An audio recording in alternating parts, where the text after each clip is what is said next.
আর 12 বছরের পুরা ল্যাংটা হওয়া তো কোনো ব্যাপার না ওই জামানায়। আমি যখন মাদ্রাসায় পড়ি বাড়ি গিয়ে দেখতাম আমার বয়সে আমার থেকে বড় বড় ছেলেপেলেরা হাফ প্যান্ট খুইলা নেমে গেছে গোসল করতে। যেহেতু মাদ্রাসায় পড়ি এই জন্য আমরা একটু লুঙ্গি টুঙ্গি পরে থাকতাম। যাই হোক, তো সব ল্যাংটা। ইমাম আহমদ ইবনে হাম্বল রে ওরা বলতেছে, আহমদ দোস্ত চল আজকে সবাই ল্যাংটা হয়ে গোসল করে। ওই ইউরোপ আমেরিকা এখন চলে ওই কুত্তার দল, ওই সব বুড়া বুড়ি যুবক যুবতী সব একসাথে ল্যাংটা হইয়া গোসল করতে নামে। এগুলা খবিস। আজকে ল্যাংটা হয়ে গোসল। ইমাম আহমদ বললেন যে না তোরা ল্যাংটা হওয়া আমি হব না। কি হয়েছে? আমরা একটু। ওই আহমদ বললেন, পিচ্চি আহমদ বললেন, না আমরা না, আর একজন আছে। কে আছে? আমার শরম লাগে, আল্লাহ আমারে দেখবে, শরম লাগে। একজন লুঙ্গি ধরে টান দিতে গেছে, আমরা একটু রাগ হয়ে বলছেন খবরদার। তখন সব তারা ছেড়ে দিছে, সবাই গোসল করছে তাদের মতো। উনি লুঙ্গি পরে গোসল করছেন, রাতের বেলায় ঘুমাইছেন, সকালবেলা পড়তে গেছেন মাদ্রাসায়। উস্তাদ হাদিসের ব্যাখ্যা করতেছে। ওই পিচ্চি বলে কি, উস্তাদ জি ব্যাখ্যাটা এরকম না করে এরকম করলে ভালো হইতো না? আমার মতো মৌলবী হলে কইতাম কি, হেই তোর মার বিয়ে দেখছি আমি। আমাদের বুড়া মাতুব্বররা কি কয়, আমার সামনে কথা কস, তোর মা আমার সামনে ল্যাংটা ওই হাইটে বেড়াইতো। হ্যাঁ, এই জাতীয় কাণ্ড কারবার। কয়েক আল্লাহর কসম, আমারে যদি বলতো একটা পাহাড় মাথায় করে একখান থেকে আর একখানে নিয়ে দাও, এটাও আমার কাছে এত ভারী না যত ভারী এই কাজটা, যে কোরআন শরীফ জমা করা। তো ওই কাজ করলেন।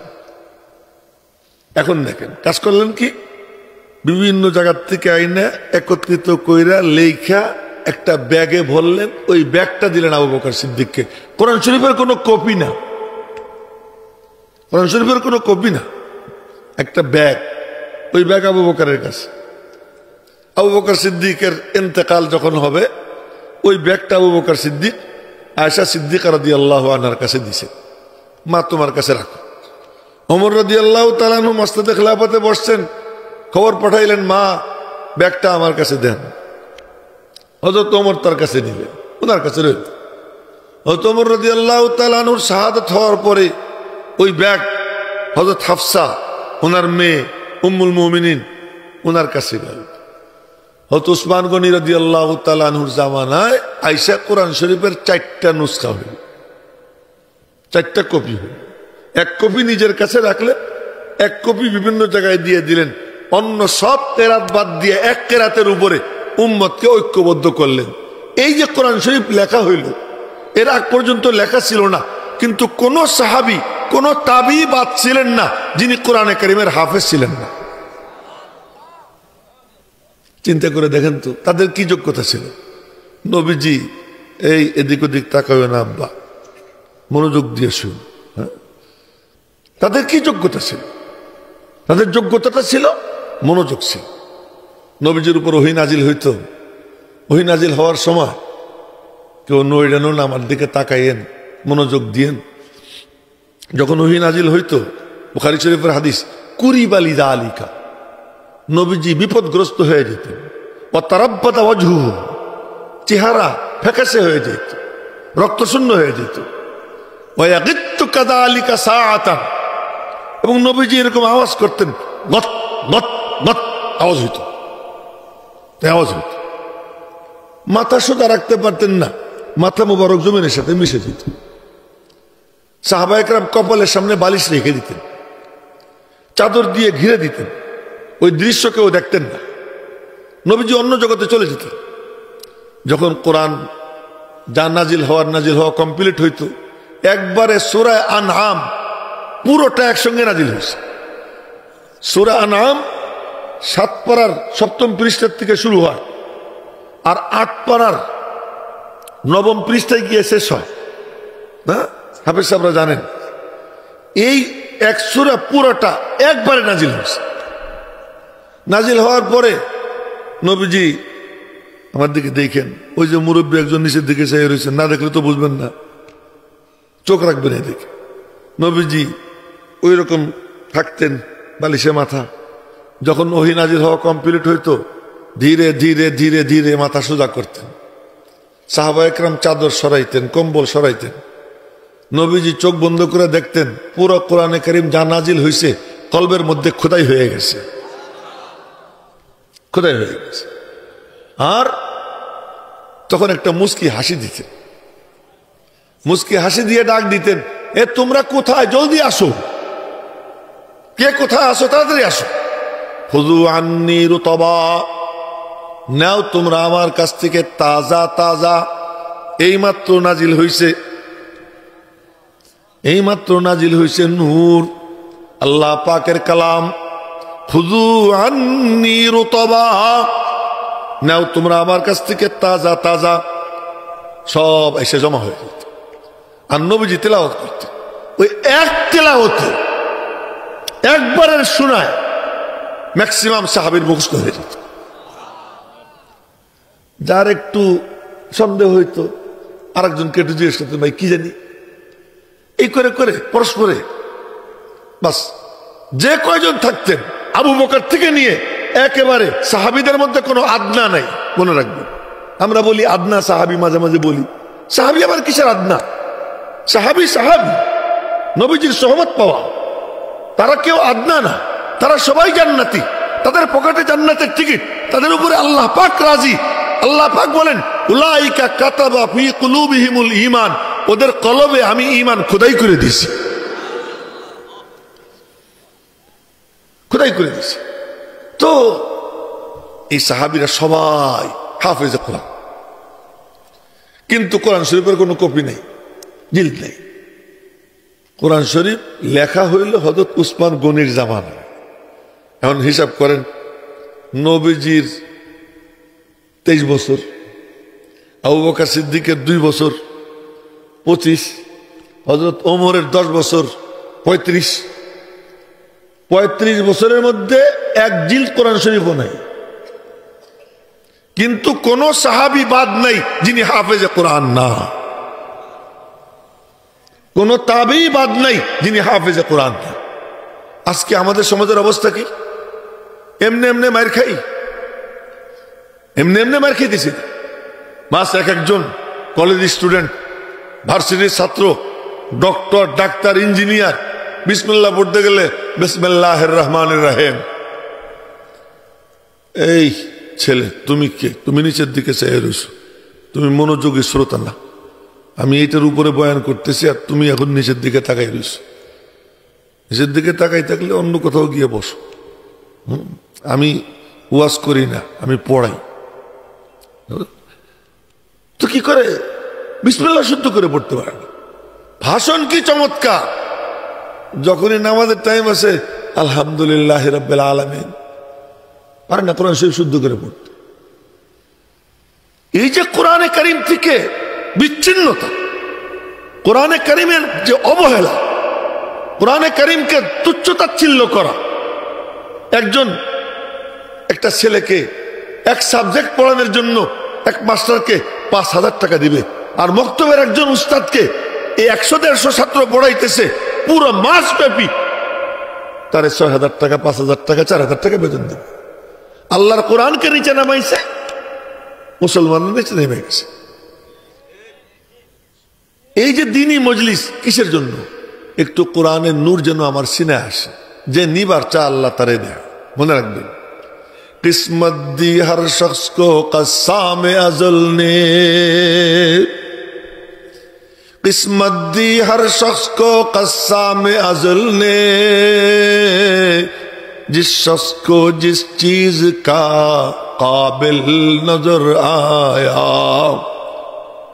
আল্লাহ যারে যেটার যোগ্য দেখেন আল্লাহ তারে ওইটা দেন, যে যেটার জন্য আগ্রহ দেখায় আল্লাহ তারে ওইটার যোগ্য বানিয়ে দেন। জোরে বলেন না আল্লাহু আকবার। আব্দুল্লাহ ইবনে আব্বাস পিচ্চি এতটুকু, নবীজির ইন্তেকালের সময় তার বয়স হলো 12 বছর কয়েক মাস। কত বছর? এবার চিন্তা করেন কি বুড়ার বুড়া। হ্যাঁ, 12 বছর কয়েক মাস মাত্র বয়স। এই আব্দুল্লাহ ইবনে আব্বাস, ওনার আব্বা আব্বাস, এই জন্যই তো ইবনে আব্বাস, মানে আব্বাসের বেটা। তা বাপ বেটা দুইজন নবীজির সামনে বসা। বাপের বয়স নবীজির থেকে 2 বছর বেশি ছিল, নবীজির থেকে চাচার বয়স 2 বছর বেশি ছিল। দুজন বন্ধুর মতো ছিলেন, খুনসুটি হইতো দুইজনের মধ্যে। তো মানুষের জিজ্ঞেস করতো, চাচা আপনি বড় না ভাতিজা বড়? হযরত আব্বাস বলতেন কি, বড় তো ভাতিজা, আমি একটু বুড়া। বড় তো ভাতিজা, হুয়া আযমু ওয়া আনা মিনহু আসান্নু, হুয়া আকবারু মিন্নি ওয়া আনা মিনহু আসান্নু। উনার মাকাম কোন আরশে আজিমে, আমি একটু বুড়া, এই কথা বলতে। কিন্তু আব্বাস অনেক দামি। কত দামি যে উনি নবীজির ইন্তেকালের পরে একসময় বৃষ্টি হচ্ছিল না, হযরত ওমর রাদিয়াল্লাহু তাআলা আনহুর জামানায়, তুমি হযরত আব্বাসকে নিয়ে খোলা আকাশের নিচে গিয়ে দাঁড়াইয়ে কি, আল্লাহ নবীজি থাকলে নবীজির ওসিলায় বৃষ্টি চাইতাম, নবীজি তো নাই, তো নবীজির চাচা আব্বাসকে নিয়ে আসছি, তার ওসিলায় বৃষ্টি দাও। বলতে দেরি, বৃষ্টি শুরু হইতে দেরি হয় নাই। আল্লাহর কাছে কত দামি। নবীজি অনেক আগেই হযরত আব্বাস মুসলমান হয়ে গেছেন, কিন্তু নবীজি বলছেন আপনি মক্কায় থাকেন, আসবেন না, তথ্য পাচার করবেন আপনি আমার ইসলামকে, ওদের থেকে গোপন রাখেন। এবং সবাই হিজরত করে গেল। নবীজি বললেন আমি খাতামুন নবিয়্যিন, আপনি খাতামুল মুহাজিরিন। আমি সমস্ত নবীদের নবুয়তের মোহর মারছি, আর আপনাকে দিয়ে আল্লাহ তাআলা সমস্ত মুহাজিরদের হিজরতের উপরে মোহর মেরে দেবেন। নবীজি যখন মক্কা বিজয়ের জন্য রওনা হয়েছেন, জুল হুলাইফায় যখন গেছেন, তখন হযরত আব্বাস মক্কা মুআজ্জামা থেকে নবীজির সঙ্গে এসে মিশছেন। যখন মিশছেন, নবীজি বললেন চাচা এই যে হিজরত খতম হয়ে গেল, আল্লাহ পাক আপনার দ্বারা হিজরতকে শেষ করে দিলেন। এই জন্য খাতামুল মুহাজিরিন বলা হয় হযরত আব্বাস রাদিয়াল্লাহু তাআলা আনহুকে। খুব দামি। এই কথাগুলো কেন বললাম এখন শুনে। হযরত আব্বাস আর ওনার ছেলে আব্দুল্লাহ দুইজন নবীজির দরবারে বসা। ইন্তেকালের সময় বয়স যদি হয় 12 বছর কয়েক মাস, তাহলে তখন বয়স কত ছিল? হয় 10, নইলে 9, নইলে 12ই হইল, এর বেশি তো আর না। এখন নবীজির দরবারে বসা, এই খুব লক্ষ্য করে শুনেন কি কইতেছি। এখন নবীজির দরবারে বসা, পোলায় বাপ রেখে আব্বু আব্বু কি, নবীজির পাশে ওই যে কারে দেখা যায় নুরানি চেহারা, নবীজির পাশে কারে দেখা যায় নুরানি চেহারা। বাপে কয় কি কই, আমি তো দেখি না, এরকম তাকায় দিক ওদিক, আমি তো দেখি না। আমি তো দেখতেছি ওই যে কি নুরানি চেহারা। বাপ বেটা যে গুতাগুতি করতেছে, নবীজি বলেন কি চাচা কি হয়েছে? বাপ বেটা কি হইতেছে? ও বলতেছে কারে বলে দেখা যায় আপনার পাশে। ঠিকই তো বলতেছে, ঠিকই তো বলতেছে। কে আপনার পাশে? আমার পাশে জিবরাইল দাঁড়াই রয়েছে। তো জিবরাইলকে দেখতেছে কে? ওই পিচ্ছি। আল্লাহ দেখাই দিতেছে। কেন? কি কারণে?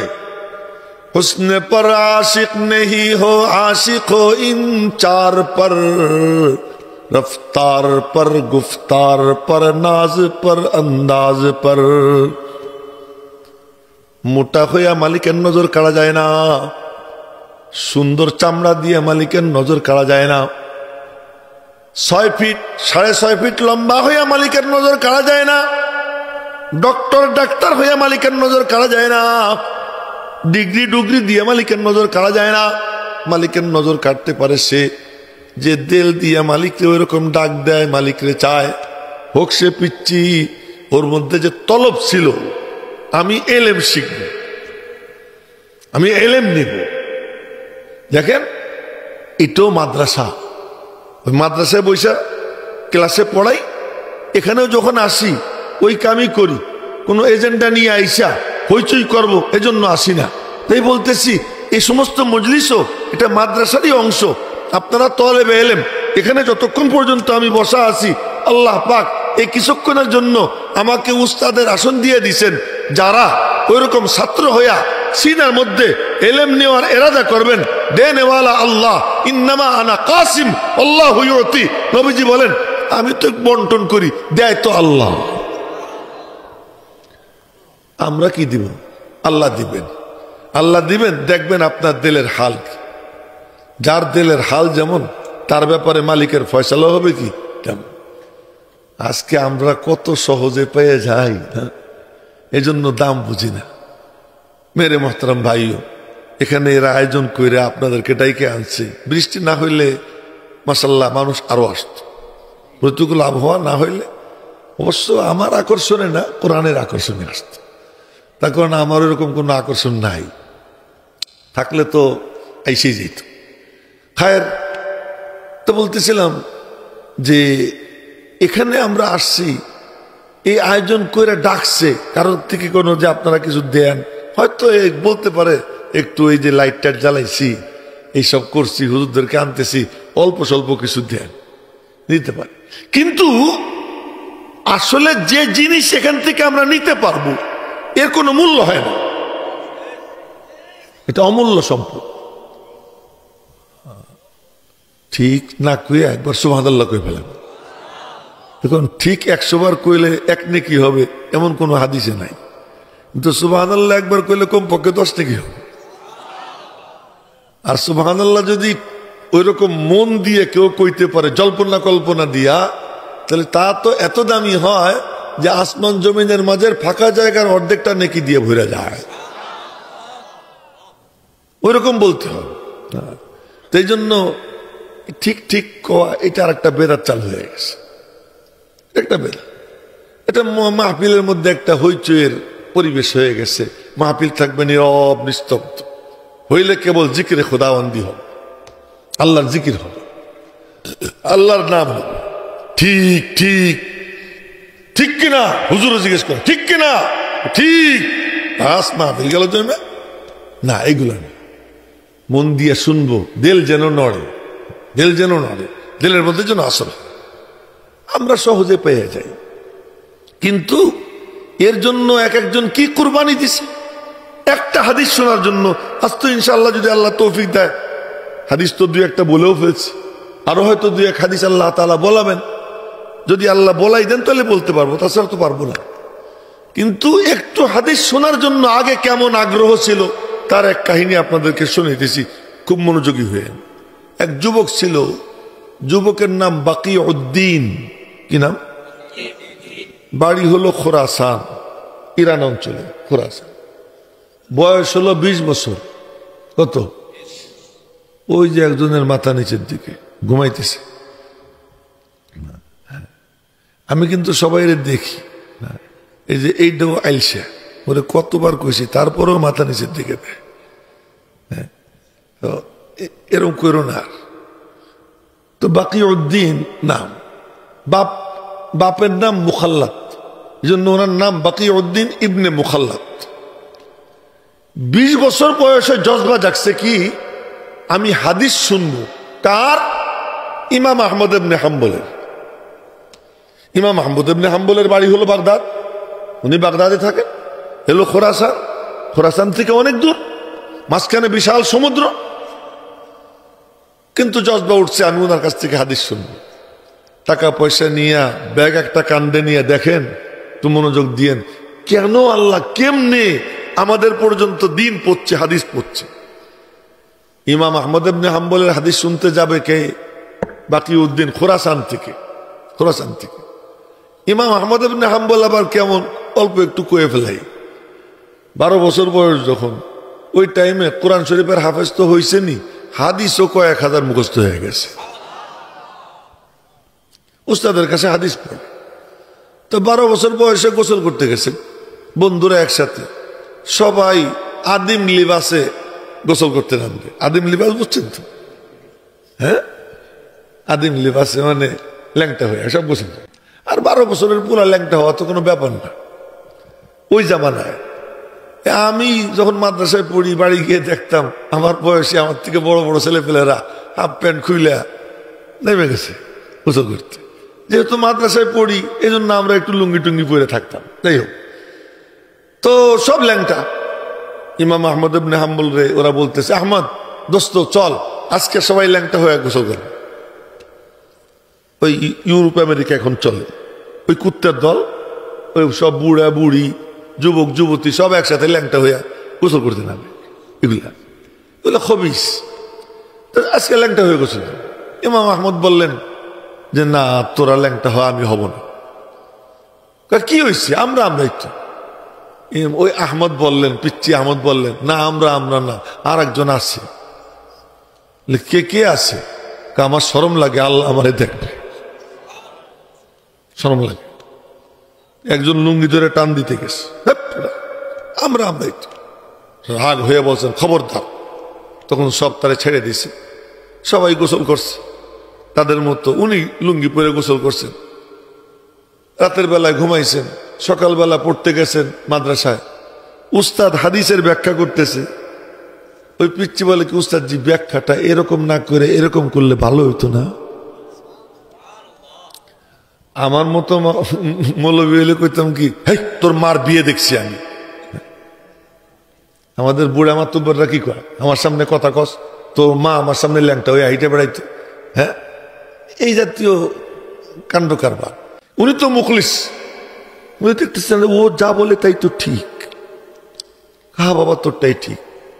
আর এক হাদিস বলছেন, উস্তাদ জি এই হাদিসটা মনে হয় অমকের থেকে অমক রেওয়ায়াত করেন নাই, এই হাদিসটা অমকের থেকে বর্ণিত। এরকম যখন শুরু হয়েছে, কয়েকটা হওয়ার পরে কিতাব বন্ধ করে দর্শ শেষ করে দিছে। দর্শ শেষ করে খাস কামরায় গিয়ে ডাক দিছেন, আহমদ এদিকে আয়, বলতো তোর জীবনে কি ঘটছে? উস্তাদ জি গতকাল এরকম এরকম ঘটনা ঘটছে, আমি ল্যাংটা হই নেই, রাত্রে ঘুমাইছি, স্বপ্নে দেখি দুই নূরানি চেহারার বুজুর্গ আমার কাছে এসে হাজির। আইসা আমারে বলতেছে, আমাদেরকে চেনো, আমরা কারা? আমি বললাম না, আমি তো চিনি না। আমি আবু বকর, এই যে ওমর। তো সুবহানাল্লাহ, জোরে কন না, জোরে কন না। আমি খুব দুর্বল, আমার কথা কইতে কষ্ট হইতেছে, কিন্তু আপনারা তো দুর্বল না, আপনারা একটু জোরে সোরে করেন। আর অনেকে পান খাই আমার দেখাইতেছে যে আমি পান খাইতেছি, আমিও কিন্তু পান খাই। জানা আপনি পান খাইলে আমার পান খাওয়ার জজবা আসতে পারে, এই কামও কেউ করেন না। আচ্ছা, তো এখন যখন দুই বুজুর্গ আবু বকর ওমর শুনছি, আমার মন খুশি হয়ে গেছে। আমি বললাম, আপনারা কেন আসছেন? তুমি যে কাণ্ড করছো কালকে, খালি আমরা আসিনি, ওই দেখো মুহাম্মদুর রাসূলুল্লাহ সাল্লাল্লাহু আলাইহি ওয়াসাল্লাম, জোরে বলেন না সাল্লাল্লাহু আলাইহি ওয়াসাল্লাম, ও যে তিনি তোমারে ডাকতেছেন। যখন পিয়ারে হাবিবের চেহারা দেখছি, দুইজনে দুই দিকে সরাইয়ে দিছি দৌড়, নবীজির কাছে গেছি। নবীজি আমারে কোলে নিছেন, কোলে নিয়া নিজের মুখের লালা মুবারক আমার মুখে দিছেন, আর দিয়া বললেন, আজ থেকে তুই আমার রুহানি সন্তান। উস্তাদ বললেন, এর বরকতেই আল্লাহ পাক তোর সিনা এলেমের নূর দিয়ে ভরে দিছে। এই ইমাম আহমদ ইবনে হাম্বলের কাছে হাদিস পড়তে যাবে কে? ওই বাকিউদ্দিন। দেখেন, এই যে নামগুলো নিতেছি, ওনাদের আলোচনা করতেছি, এ সম্পর্কে আব্দুল্লাহ ইবনে মুবারক রাহমাতুল্লাহ আলাইহি বলছেন, ইন্নার রাহমাতা ওয়াল বারাকাতা তানজিলু ইনদা যিকরিল আউলিয়া। যখন কোনো মজলিসে কোনো আল্লাহর ওলির আলোচনা হয়, আউলিয়াদের তাজকিরা হয়, তখন রহমত বরকতের বৃষ্টি বর্ষণ হইতে আরম্ভ হয়ে যায়। সুতরাং কোনো সন্দেহ নাই, ইমাম আহমদ ইবনে হাম্বল আল্লাহ পাক রব্বুল আলামিনকে 100 বার খাবে দেখছেন। সুবহানাল্লাহ, এর সুবহানাল্লাহ এরকম হয়, 100 বার দেখছেন। কতবার? 100। কেন? আল্লাহর কালামের হেফাজতের জন্য। আল্লাহর কালাম আল্লাহর সিফাত। ও অন্য মৌলবী সাহেবরা কয় কি, আমি যে কোরআন শরীফ পড়ি এটা তো মখলুক, তো মখলুক কইলে কি সমস্যা, মায়ের থেকে বাইসে গেলাম। ইমাম আহমদ কয় কি, মায়ের যা পড়ে পড়ুক, এই যে কোরআন শরীফের মলাটো আল্লাহর কালাম, এই মা বাইনা তাফাতাইনি কালামুল্লাহ, পুরোটা আল্লাহর কালাম, আল্লাহর সিফাত। মুতাজিলা খলিফা নির্যাতন শুরু করছে, কর যত পারিস মার, কিন্তু আমি আমার কথার থেকে নড়ব না। নড়েন নাই, মারছি, মারতে মারতে মারতে মারতে উনি বলেন, আল্লাহ ধৈর্য দাও, আল্লাহ ধৈর্য দাও। চাবুক দিয়ে বাইড়ায়, খালি পিঠে চাবুক দিয়ে পিটা। উনি বলেন, কালামুল্লাহি গায়রু মখলুক, আল্লাহর কালাম, আল্লাহর সিফাত, এটা আল্লাহর মখলুক না। মারে ওর মধ্যে যখনই তন্দ্রা আসে, ওই তন্দ্রা আসলেই মালিকের সঙ্গে দেখা হয়, মালিকের সঙ্গে দেখা হয়। ওই যত কষ্ট সব ভুলে যায়, এই যত নির্যাতন সব কি ভুলে যায়। আর ওই যতবার দেখা হয়েছে অতবার জিজ্ঞেস করছেন, আল্লাহ তোমার নৈকট্য লাভ করার উপায় কি? আল্লাহ পাক বলছেন, আমার কালামের তিলাওয়াত। ধরে বলুন না সুবহানাল্লাহ। আমার কালামের তিলাওয়াত 99 বার বলছেন, আমার কালামের তিলাওয়াত। 99 বারের পরে 100তম বার যখন হয়েছে জিজ্ঞেস করছেন, আল্লাহ বুঝা না বুঝা? তখন আল্লাহ পাক বলছেন, বুঝে হোক না বুঝে হোক, আমার কালামের তিলাওয়াত আমার বান্দা বান্দিকে আমার কাছে নিয়ে আস।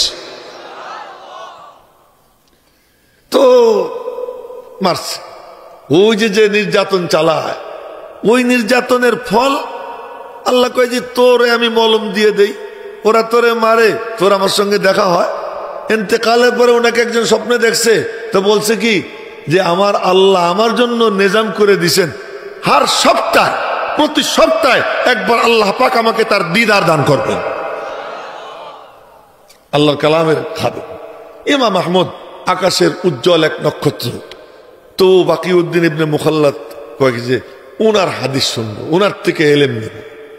তো কিছু টাকা পয়সা নিয়া, ব্যাগ ট্যাগ নিয়া নৌকা একখান ভাড়া করে রওনা হয়েছে, সমুদ্র পাড়ি দেবে। সমুদ্রে তারে নিয়ে খেলা করছে লম্বা টাইম। এরপরে তীরে নিয়ে ভিড়েছে, তীরে নামছে, জিজ্ঞেস করছে বাগদাদ কত দূর? বেশি না, 700 মাইল। কত মাইল? বাবারা, মুরব্বীরা, যুবকরা তো মনোযোগ দিয়ে শুনবো। 700 মাইল। 700 মাইল, আচ্ছা ঠিক আছে, আর তো কিচ্ছু নাই। হাঁটা দিছে, পায়ে হেঁটে। যেখানে ক্লান্তি আসে ওখানে ঘুমান, যেখানে খাওয়ার দরকার পরে একটু খান, বিশ্রাম নেন, আবার হাঁটেন। বাগদাদের কাছাকাছি গিয়ে, ওখানে গিয়ে একটু রেস্ট নিয়ে বাগদাদে ঢুকছেন। ঢুইকা সবাইরে বলতেছেন, ইমাম আহমদ হাদিস পড়ান কোথায়? উনি তো এখন পড়ান না। কেন? গভর্নর নিষেধ করে দিছে ওনাকে হাদিস পড়াইতে। ওনার গলা টিপা ধরছে, তুমি হাদিস কইতে পারবা না। এজন্য উনি গৃহবন্দী। তা কে পড়ায়? বর্তমানে পড়াইতেছেন ইয়াহিয়া ইবনে মাইন। শুনেন আপনারা গল্প মনোযোগ দিয়ে। ইয়াহিয়া ইবনে মাইন, ইয়াহিয়া ইবনে মাইনও বড় মুহাদ্দিস। আপনারা একটু শুকর আদায় করুন তো একবার আলহামদুলিল্লাহ। অনেকগুলো নাম আসতেছে। ইয়াহিয়া ইবনে মাইন অনেক বড় মুহাদ্দিস, উনি পড়ান। তো মনে মনে বললেন, যিনি পড়াইতেছেন ওনার কাছে গিয়েই পড়ি। তো গিয়ে মসজিদে পড়তে বসছেন। তো উনি হাদিস পড়াইছেন। ওনার দর্শের নিয়ম ছিল, সবক শেষ হওয়ার পরে বলতেন একজন এক একটা করে প্রশ্ন করতে পারবে। এক একজন দাঁড়ায় এক এক প্রশ্ন করে। বাকিউদ্দিন দাঁড়াইছেন, উনি এক প্রশ্ন করছেন, উনি জবাব দিছেন। হুজুর আমার আর একটা প্রশ্ন। আর একজনে পাঞ্জাবি ধরে টান দিছে, এই ভয় ভয়। সবার একটা একটা করে, দুইটা করা যাবে না। ভাই আমি খোরাসান থেকে আইছি অনেক কষ্ট করে, আমার আসল প্রশ্নটা করা হয়নি, ওই প্রশ্নটা করতে দাও। তো সবার মায়া লাগছে, আচ্ছা করো। তো প্রশ্ন করে, মা তাকুলু ফি শানি আহমদ ইবনে হাম্বল, আহমদ ইবনে হাম্বলের ব্যাপারে আপনার কি অভিমত? প্রশ্ন শোনার সাথে সাথে ইয়াহিয়া ইবনে মাইন মাথা নিচে করে ফেলছে। সব ছাত্ররা মাথা নিচে করে বসে গেছে। পিনপতন নীরবতা, কারো মুখে কোনো কথা নাই। একটু পরে মাথা উঁচু করে ইয়াহিয়া ইবনে মাইন বললেন, হুয়া ইমামুল মুহাদ্দিসিন। উনি সব মুহাদ্দিসদের ইমাম। উনি মনে মনে বললেন, বাকিউদ্দিন যুবক, আমার আশাটা সার্থক, যার জন্য আমি আসছি সার্থক। এখন ওখানে যাব কেমনে তার কাছে? বাড়ি তো চিনি না। এক সাথীরে কই কি, ভাই আমার খালি তার বাড়িটা একটু চিনিয়ে দাও। তার বাড়ি চিনিয়ে দিতে গিয়ে কি আমারেও তুই পুলিশে দিবি? পুলিশ আমারে ধরে নিয়ে যাবে। তোমার বাড়ি চিনানো লাগবে না, আমি তোমার সাথে হাঁটতে থাকবো, তুই একটু বাড়ির কাছে গিয়ে খালি ওই দিকে একটু তাকাবা, আমি বুঝে ফেলাম। ইলমের তলবটা দেখে, তলবটা দেখে, খালি একটু মানে ওইদিকে তাকাবা, আমি বুঝে নেব। আচ্ছা ঠিক আছে। ওই হাঁটতে হাঁটতে গেছে, ওই জায়গা মতো গিয়ে এরকম তাকাইছে, উনি ফিরে চলে আসছে। এখন মনে মনে করে যাবো কেমনি, কি কায়দায় যাওয়া যায়, অনেক চিন্তা ভাবনা কইরা আর কোনো উপায় নেই রে, আমি ভিক্ষুক সাজবো। ভিক্ষুকের নিয়ম কি ছিল ওই জামানায়? ভিক্ষুক একটা বাটি বুটি হাতে নিয়া বাজারে বাজারে মানুষের কাছে যাইতো, কিন্তু কি আজরুকা আলাল্লাহ, আজরুকা আলাল্লাহ, তোমার বিনিময়ে দিবেন আল্লাহ। আমার 1 টাকা দাও না, এই কথা বলতো না। আমার 2টা টাকা দেন, এই কথা নিয়ম ছিল না। নিয়ম ছিল বলতো আজরুকা আলাল্লাহ, তোমার বিনিময়ে দিবেন আল্লাহ, এই কথা বলতো। এই যুবক এই কথার কথা, এই যে যুবক এইটা যদি কোনো বাটি বুটি নিয়ে বাজারে যাওয়ার আজরুকা আলাল্লাহ, আমাদের দেশে তো কবে যে আমার একটু কিছু দেন না, তো মানুষে কবে তো শরম লাগে না? বেহায়া কোথাকার টাকরা যুবক, তুই কাজ করে খাইতে পারিস, তুই আইসিস ভিক্ষা করতে।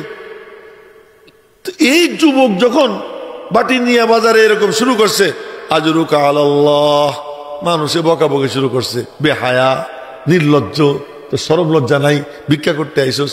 মনে মনে কয় যত গাল দিবা দাও, জফা জু ইশক মে হোতা হ্যায় ও জফা হি নেহি। আমি হাদিস পড়াইতে পারবো না, আপনার পড়ানো লাগবে না, আমি ভিক্ষা করতে আসবো, আমি ভিক্ষা করতে আসবো, আশপাশে লোক না থাকলে ওই ফাঁকে আমার আপনি 2-1টা হাদিস শুনাইয়া দিয়েন। আর যদি লোকজন থাকে তো আমার টাকা দিয়ে আমি ভিক্ষা নিয়ে চলে যাব। এইভাবে 1 বছর ভিক্ষুকের সাজ ধইরা ওরকম সামনে গিয়ে বলতো আজরুকা আলাল্লাহ। ইমাম আহমদ ইবনে হাম্বল রাহমাতুল্লাহ আলাইহি দরওয়াজা খুলতেন। এরকম ছিল এলেমের জৌক শৌক তলব, এই জন্য তাদের নাম স্বর্ণাক্ষরে লেখা। আজকে আমরা কোরআন ছাড়ছি, হাদিস ছাড়ছি, এর জন্য কোনো আগ্রহ নাই, কোনো তলব নাই, তড়প নাই, যে কারণে আজ আমরা ইহুদি খ্রিস্টানের মাইর খাইতেছি, নিজের ঘরে মাইর খাইতেছি। ফিলিস্তিন আমার ঘর, আমার নিজের বাড়ি, ভাইয়েরা আমার, ফিলিস্তিন আমার বাড়ি, বাইতুল মুকদ্দাস আমার কেবলা, এটা আমার জায়গা, আমার ঘরে ঢুইকে আমারে মারে, আমি কিছু করতে পারি না। কেন পারি না? মালিকের সাথে সম্পর্ক নষ্ট হয়ে গেছে। মালিকের সাথে সম্পর্ক কেন নষ্ট হয়েছে? মালিকের কালামকে ছেড়ে দিছি, আর সবকিছু ধরছি, মালিকের কালাম ছেড়ে দিছি। আল্লামা ইকবাল মরহুম বলেন, तुम शौक से कॉलेज में पढ़ो पर्पो पे झोलो,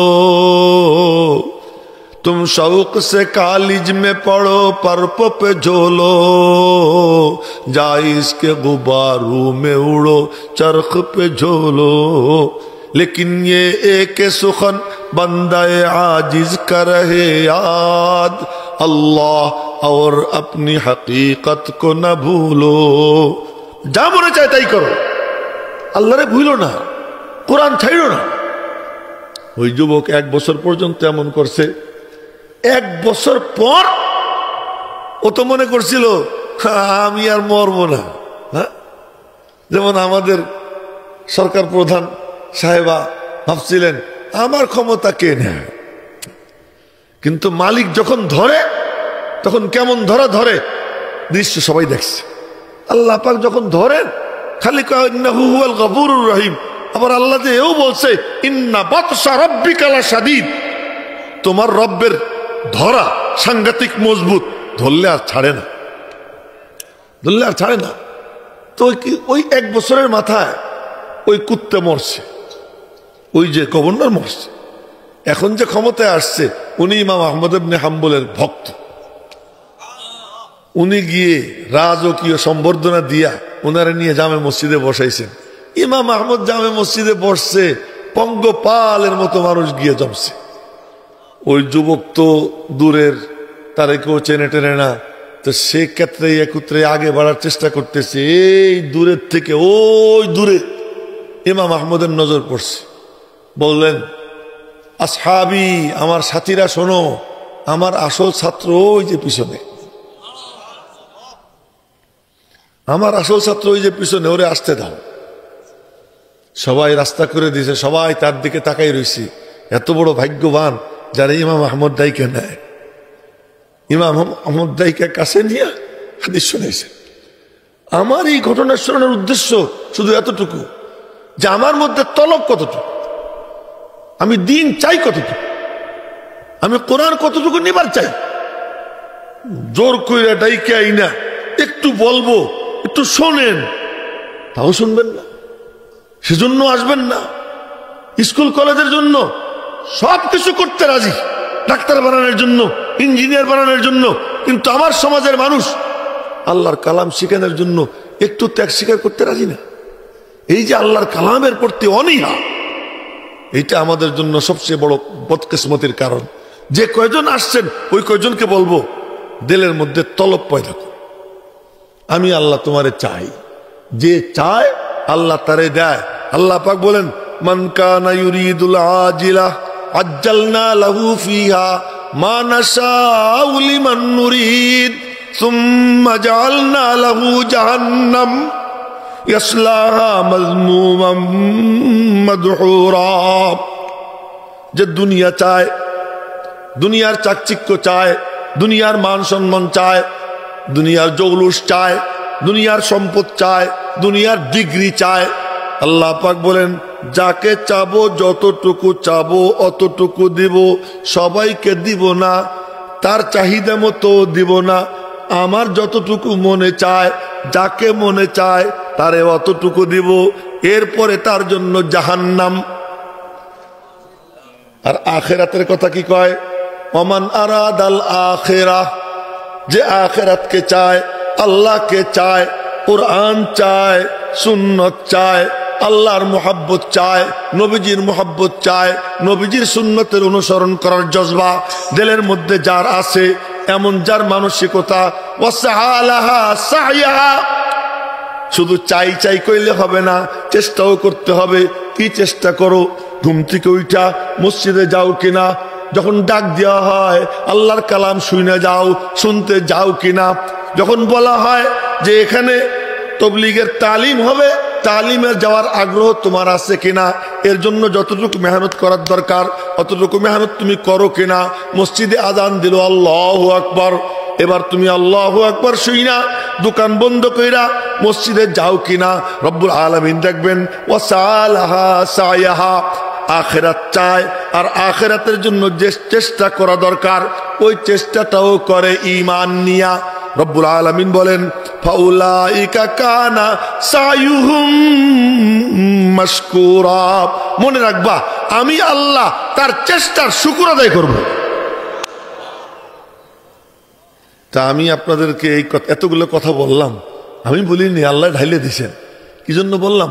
যে আমার নিতে হলে মনোযোগ লাগবে, আমার আগ্রহ লাগবে, আমার চেষ্টা থাকতে হবে, আমি চেষ্টা করব, আল্লাহ আমারে দিয়ে দিবে। আল্লাহ তাআলা শুকরগুজার। অন্য আয়াতে বলেন ইন্না রাব্বাকুম লাগাফুরুন শাকুর, তোমাদের রব বড় ক্ষমাশীল, বহুত শুকরগুজার, বহুত শুকরগুজার। শাকুর মুবালাগার সিগা, লামায়ে কেরাম শাকুর মানে অধিক শুকরগুজার আল্লাহ তাআলা। এতটুকু করলে আল্লাহ এতখানি করেন। কতখানি করে? কয়েক 1 বিঘে হাত আসলে আমি 1 হাত যাই, 1 হাত আসলে আমি এতখানি যাই। আর যদি হাইটে আসে আমি আল্লাহ আমার রহমত নিয়ে দৌড়িয়ে যাই। আল্লাহ পাক শুকরগুজার। আমি চাই কিনা। এজন্য ভাইও আমি আপনাদেরকে বললাম, জমিন চাষ না করে বীজ বুনাইলে লাভ হয় না। আমি আপনাদের উপর এতক্ষণ চাষবাস চালাইছি, কিছু কথা বলছি। এখন আপনাদের সামনে আমি আজকে একটা সূরা তেলাওয়াত করছি, যে এই সূরা সবারই মুখস্থ আছে আশা করি। হ্যাঁ কন্যা আলহামদুলিল্লাহ, জি জি কইলে সব আছে, আলহামদুলিল্লাহ কইলে কি আছে? সব আছে। বলেন না একবার আলহামদুলিল্লাহ, আরো জোরে আলহামদুলিল্লাহ। নবীজির কথা সত্য না মিথ্যা? তো নবীজি বলছেন আলহামদুলিল্লাহ তামলাউল মিজান ওয়া সুবহানাল্লাহি ওয়ালহামদুলিল্লাহ তামলান মা বাইনাস সামাই ওয়াল আরদ। সুবহানাল্লাহ আলহামদুলিল্লাহ দুইটা যদি মিলে যায়, আসমান ও জমিনের মাঝের পুরা ফাঁকা জায়গা নেকি দিয়া ভইরা যায়। জোরে কন্যা সুবহানাল্লাহ। আলহামদুলিল্লাহ কি করে? ও আলহামদুলিল্লাহ তামলাউল মিজান। আলহামদুলিল্লাহ নেক আমলের পাল্লাকে ভারী কইরা বদ আমলের পাল্লাকে হালকা কইরা জাহান্নাম থেকে মুক্তি দিয়া বলনেওয়ালাকে জান্নাত পর্যন্ত পৌঁছাইয়া দিবে। এজন্য কয়ে ফেলেন না একটু আলহামদুলিল্লাহ। আলহামদুলিল্লাহ কুল হুয়াল্লাহ শরীফ মুখস্থ আছে, কুল হুয়াল্লাহ শরীফ মুখস্থ আছে। আজীব এক সূরা। নবীজি এই সূরা দিয়ে দিনের নামাজ শুরু করতেন, এই সূরা দিয়ে নামাজ শেষ করতেন। সুবহানাল্লাহ কইলেন না? এজন্য ওলামা ইকরামের কাছে যাইনে নেবেন। রাত মেলা হয়ে গেছে, টাঙ্গাইলের মাহফিল 11টায় শেষ হয়, আমি ওভার টাইমে বয়ান করতেছি, এটা আমি জানি। হ্যাঁ, ওভার টাইমে বয়ান চলতেছে। তো এই জন্য আপনারা মানে যদি বলেন যে কষ্ট হয়ে যেতেছে, আগামীকালও মাহফিল আছে, তাহলে ছেড়ে দিই, বলবো? আচ্ছা আচ্ছা, তাহলে কেউ উঠবেন না। আর বেশি সময় না, অল্প সময়। তার কারণ বীজ বুনাইতে সময় লাগে না, ওই চাষ করতে সময় লাগে, চাষ করতে সময় লাগে, বীজ বুনাইতে সময় লাগে না। তো নবীজি এই সূরা দিয়া দিনের নামাজ শুরু করতেন। এই জন্য ফজরের নামাজের 2 রাকাত সুন্নত, যে এই সুন্নত 2 রাকাতের প্রথম রাকাতে পড়তেন কুল ইয়া আইয়ুহাল কাফিরুন, দ্বিতীয় রাকাতে পড়তেন কুল হুয়াল্লাহু আহাদ। এই যে আমলটা, এই সুন্নতটা কত দামি! এই ফজরের নামাজে আপনি আলাম তারা লি লাফি পড়লেন সুন্নতে, নামাজ তো হয়ে যাবে, সব হবে। কিন্তু সুন্নতের যে সওয়াব, সুন্নতের দাম কত? হযরত শেখ আহমদ সরহিন্দি মুজাদ্দিদ আল-ফিসানি রহমাতুল্লাহ আলাইহি বলেন যে দুপুর বেলা খাইয়া কাইলুলার নিয়তে নবীজির সুন্নত, এই এরাদায় কিছুক্ষণের জন্য ঘুমানো, শুয়ে যাওয়া, এটা কোটি কোটি রাকাত নফল নামাজ পড়ার থেকে উত্তম। এখন বলেন তো, ফজরের নামাজের 2 রাকাত সুন্নতে, প্রথম রাকাতে কুলিয়া, দ্বিতীয় রাকাতে কুল হুয়াল্লাহ, নবীজি আমলটা করতেন। এইটা মনে করে কেউ যদি আমলটা করে, তাহলে কাইলুলার সব বেশি না এটার সব বেশি? সব বেশি হবে না? কে কে রাজি আছে ইনশাল্লাহ আমলটা করবো? করবো তো ইনশাল্লাহ। ঠিক মাগরিবের নামাজের যে 2 রাকাত সুন্নত, এখানেও প্রথম রাকাতে কুলিয়া, দ্বিতীয় রাকাতে কুল হুয়াল্লাহ পড়তেন। আজীব। আবার যখন বেতেরের নামাজের শেষ হবে, বুখারী শরীফের হাদিস, নবীজি বলেন ইজআলু আখিরা সালাতিকুম বিতরা, তোমরা তোমাদের শেষ নামাজ বেতের বানাও, বেতেরের শেষ নামাজ বানাও। এই বেতের নামাজের প্রথম রাকাতে পড়তেন সাব্বিহ ইসমা রাব্বিকাল আলা, দ্বিতীয় রাকাতে পড়তেন কুল ইয়া আইয়ুহাল কাফিরুন, শেষ রাকাতে পড়তেন কুল হুয়াল্লাহ।